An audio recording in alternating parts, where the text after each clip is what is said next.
we're a capacity building intermediary that partners with foundations to support their grantees that are navigating like a whole bunch of different things. Nonprofit organizations working to achieve social and environmental justice are feeling the brunt of our current political climate and our federal administration's real threats to democracy.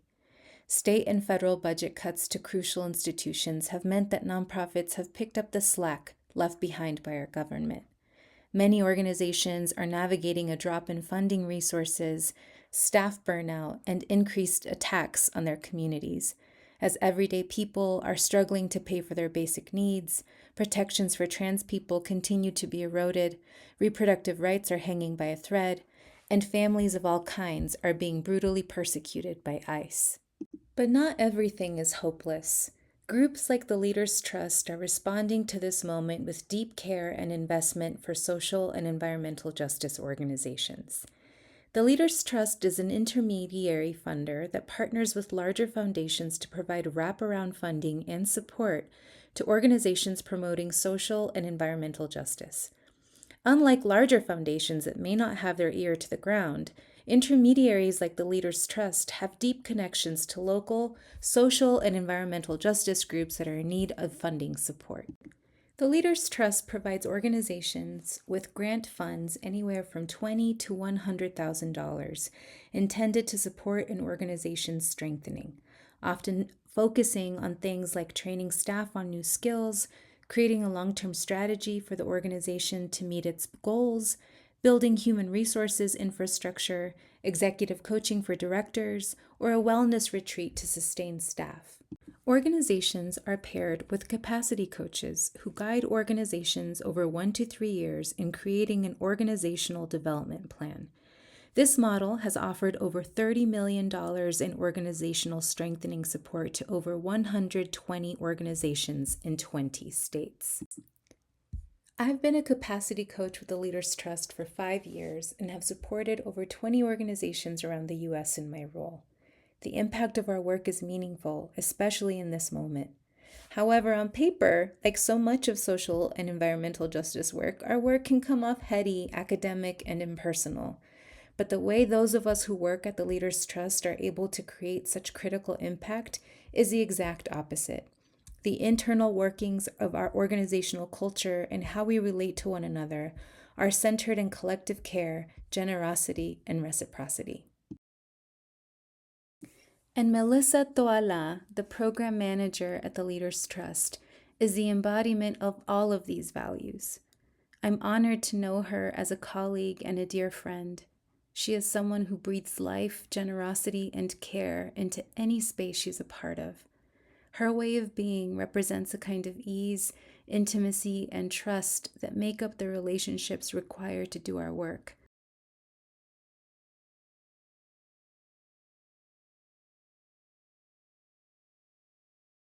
I feel honored to have a warrior spirit, and I feel honored to have this like soft mother, like nurturer. My grandma was the same way, and I've talked about my grandma a bunch of times. She was a short 4'10" Puerto Rican lady who was tough as hell, but super fucking sweet and like the most amazing caretaker, organizer. Before like I even had the words of what those mean in either professional spaces or even movement spaces from a deep, deep, intimate, personal level, my grandma embodied all the things that I learned along the way, like, and wasn't like kind of picking it up until later. So I'm like, yeah, I've been fortunate that from early, I was instilled with, even before I came into this world, in all my past worlds, I've always kind of had these guides. And then in this material world, I got to have my grandma who instilled a lot of things really early before I even knew that this was what I was going to do. I didn't have this idea like, oh, I'm going to be an organizer. I'm going to be this. It kind of just happened because I don't know, when you're born into a system that doesn't want you to win, you keep trying to, amnesia. I'm very stubborn. I'm going to try to figure things out. So being from the Bronx makes me hella stubborn and hella rough and very strong. And also being for the Bronx and being raised by the most amazing Puerto Rican grandmother has also made me very soft and very nurturing. Being a mom myself, I feel like I've learned a lot from my own children. yeah, I want to make the world better for them. If anything, like that team. Like I'm like, yes, I'm part of this team of people that like in Eddie in every iteration of life or history or like wherever it was, like we're warrior spirits and we're caretakers. So, so I'm part of that.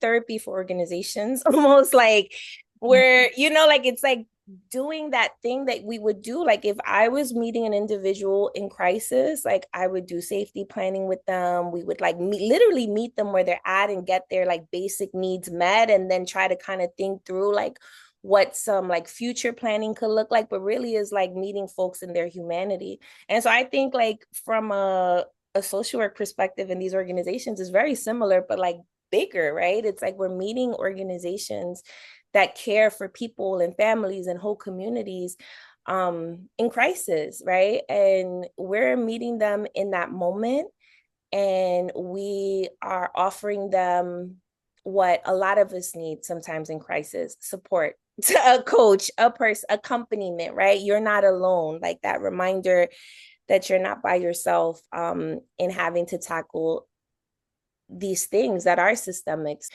um in their movement spaces, right? Like we work with folks that are doing repro, worker rights, education. We have some performing arts groups. I mean, it really is like meeting people where they're at and trying to make their communities better and needing like that extra support, whether that's in resource, like actual resources, in material stuff like money.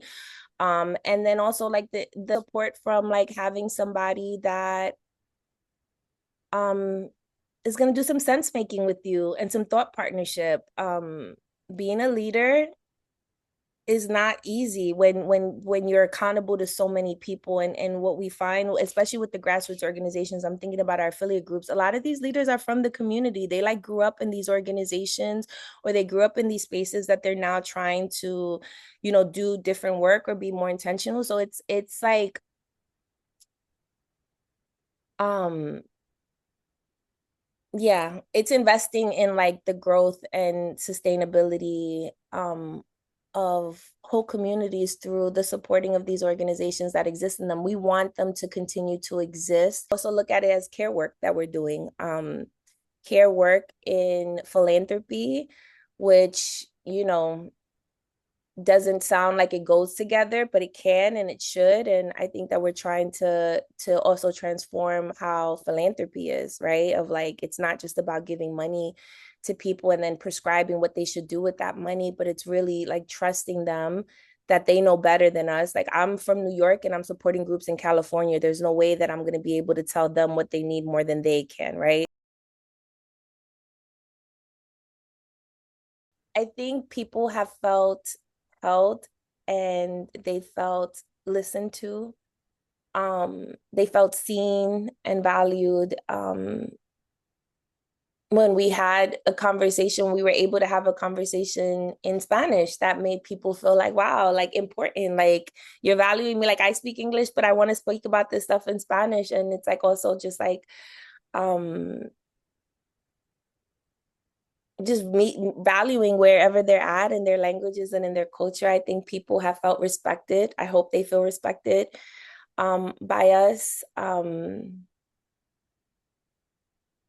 And I feel more, maybe even stronger.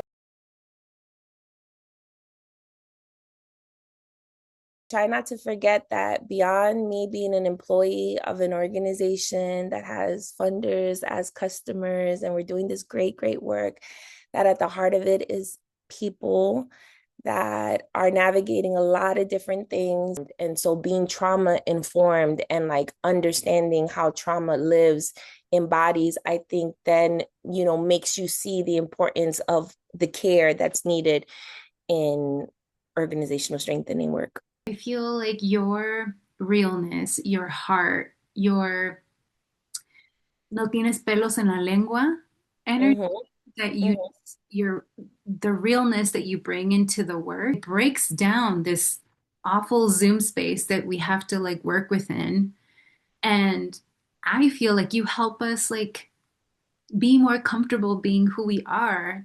And And that's why the relationship building is so important. And it takes so much time. Like, I'm like, when we say multi-year, like, so like we also like aim that this needs to be multi-year. Like, it's not gonna ever be, like people need to learn to trust you, and that requires relationship building. That requires time in conversation, talking about the work and also talking about other shit. That's why I say, like, I like to get to know people, and let them get to know me, because then I feel like once I've seen physically seen people's shoulders just drop, like after, like, maybe they're like, oh, I didn't even know this meeting was going to be like this, or I came in thinking blah blah blah blah blah, and it's like, and I love that. Like, this is not even just to toot my own horn, but I love that because you don't know how many times, like, I've been, I mean, you've done that for me, where I feel like, oh, this feels like a hug that I needed, or this feels like the safety that I needed to actually just like say what's really on my heart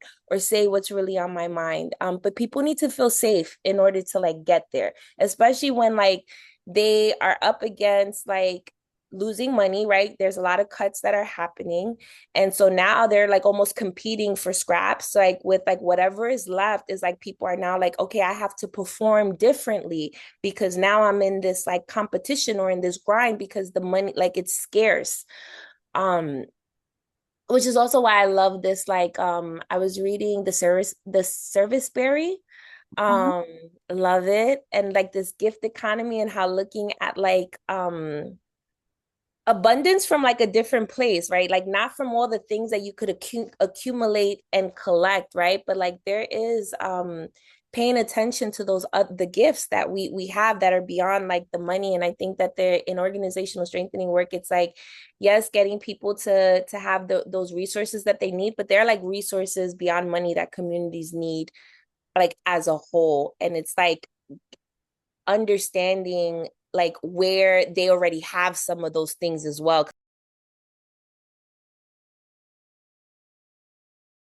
Someone who has like, I mean, you've mentioned it, like all these unique gifts, and they're super generous with them. They're a thought partner, they are care workers, they are strategists, they are like super fucking smart and brilliant and have these lived experiences, some of them as EDs and some of them, doing consulting work, their own practices, also of community, right? Like I think that the lived experiences that y'all bring on is like vast, right? It's like personal, it's professional, it's like all the things. I think I see them as my friends.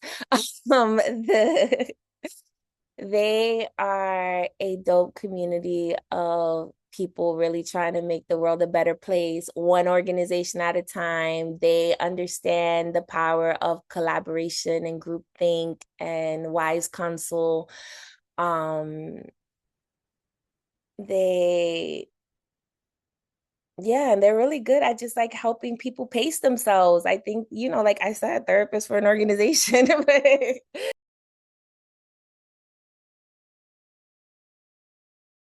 And that reciprocity thing, that's where I feel like why I show up the way that I do, because I feel like this is my reciprocity. This is like, we want leaders to show up being vulnerable. We're asking, like, I think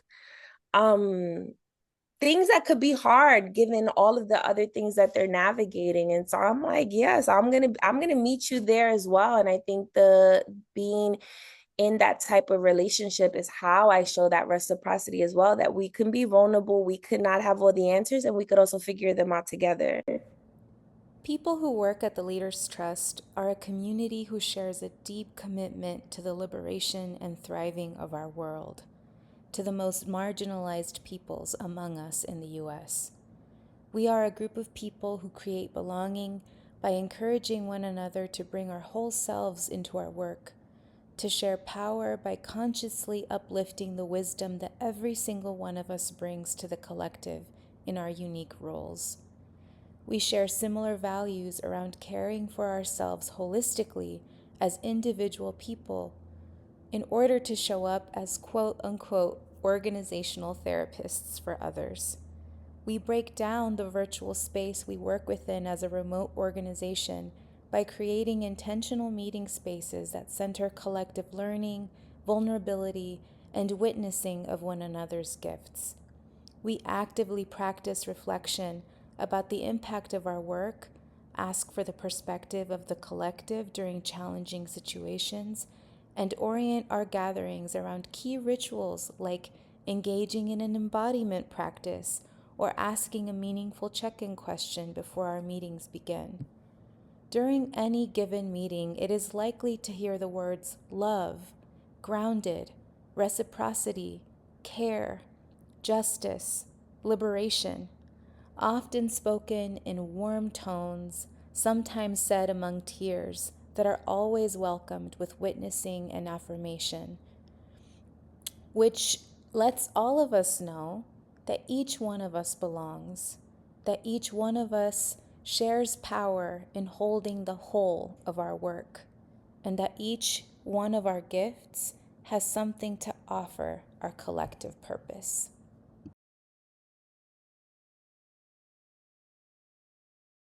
That there's all these gifts that like collectively we actually are super super powerful and amazing, and you as an individual don't even have to have it all figured out. Like I say this often about being messy and dope, being soft and strong, right? Like doing like all these things, and like that, that all of it is needed. And I love when people get that aha, that just reminder, like, yo, I don't have to be by myself.